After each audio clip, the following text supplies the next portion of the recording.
Good morning, students. Welcome to today's class on illumination engineering. Today we are going to discuss about two types of lighting schemes. First one is the street lighting scheme and the second one is the factory lighting scheme.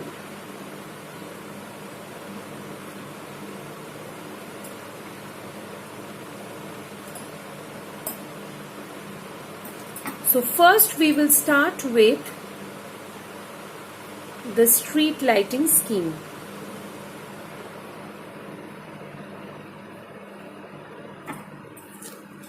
Now before we start our discussion with street lighting, we must know why the street lighting is being done or what are the objectives of street lighting.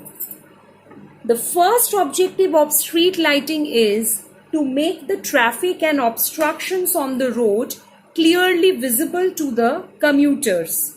Commuters means the people who are using the road. This is required in order to improve safety as well as convenience. So the first objective we can write as to make traffic and road obstructions clearly visible.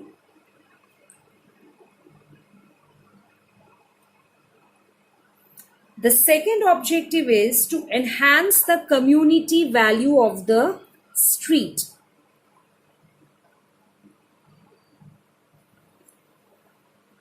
And the third objective is to make the street more attractive. So enhancement in street attractiveness.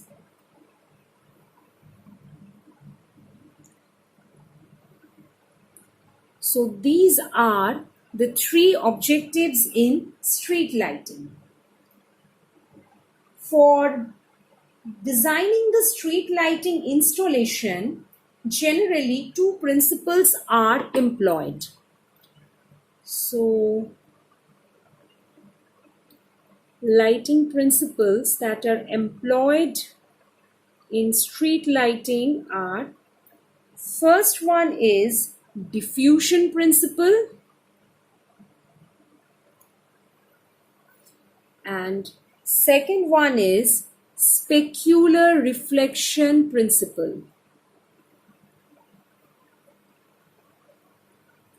Okay. Now what is this?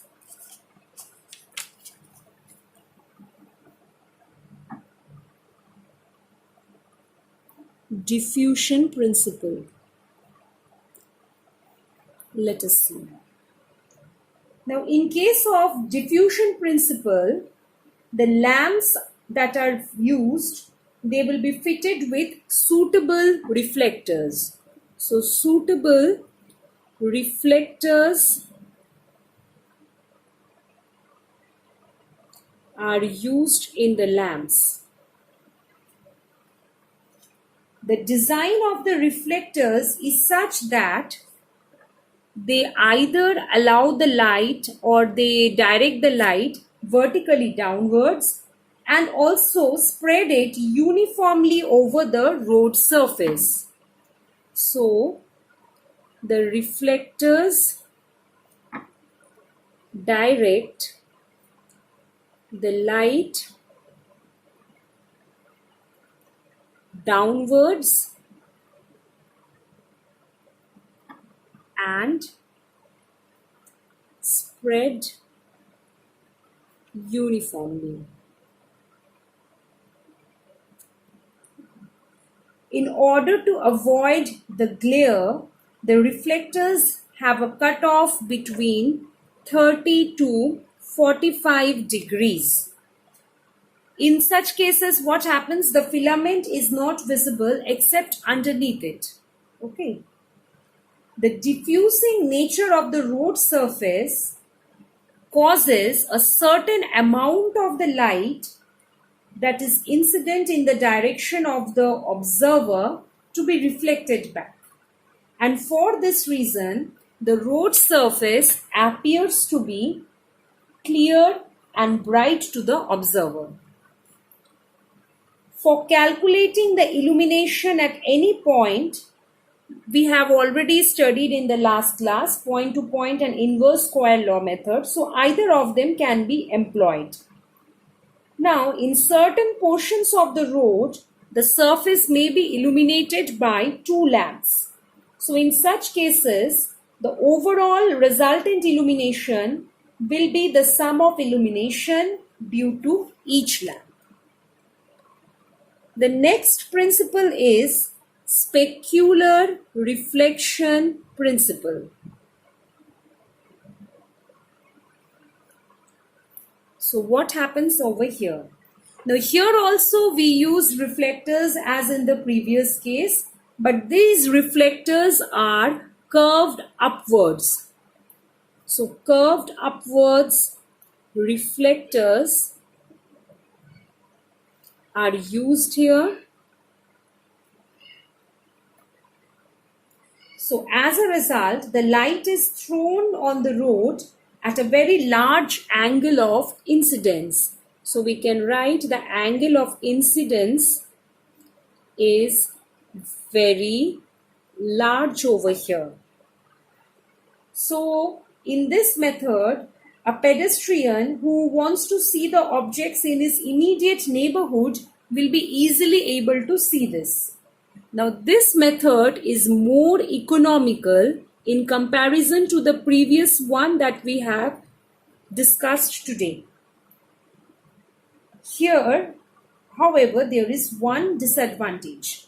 It produces glare to the motorists.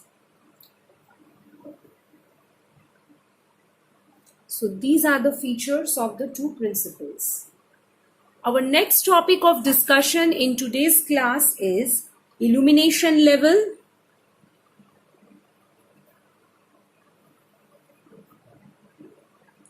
mounting height, and lamp types, all related to street lighting.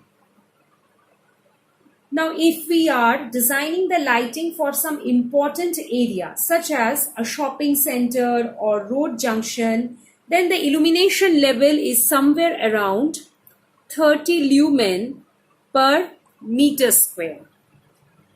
If it is a poorly lit area, such as a suburban street, then the illumination level is somewhere around 4 lumen per meter square. For an average well-lighted street, the illumination level is somewhere around 8 to 15 lumens per meter square.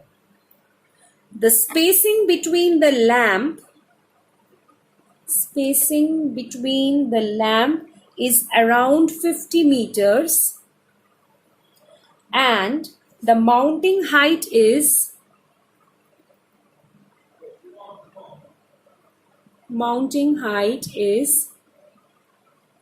8 meters. For street lighting purposes, normally we go for the use of mercury vapor and sodium discharge lamps. So mercury vapor and sodium discharge lamps are generally used.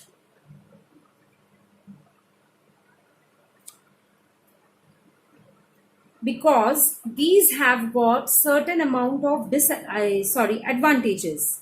The most important is low power consumption. For these lamps, the power consumption is low.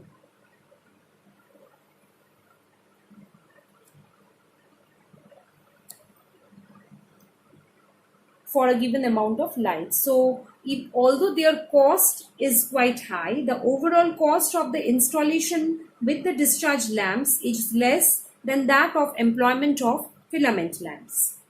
Moreover, the color and the monochromatic nature of the light produced by these lamps does not matter. The lamp posts should be fixed at junction of the roads. So the next feature is